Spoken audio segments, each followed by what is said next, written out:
The Turkish public health system has collapsed here in Iskenderun. The Indian Army is filling the gap. Its field hospital in a school is the only health facility serving a pre-earthquake population of 250,000 people.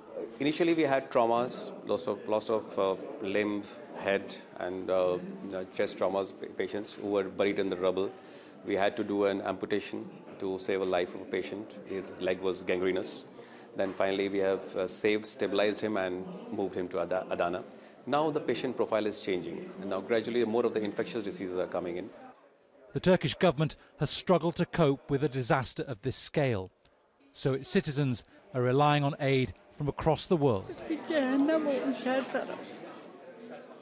On the morning of the quake, Hamide Serac says everywhere was hell. I thought I was going to die, and I started reciting my final prayers. We don't know what we'll do next. We're on the street. There was another tremor just a moment ago, and we're outside. The public hospital opposite the school is in too dangerous a condition to consider reopening. With more than 1 million people homeless across southeastern Turkey, many living in tents, there's an increased risk of a widespread outbreak of disease.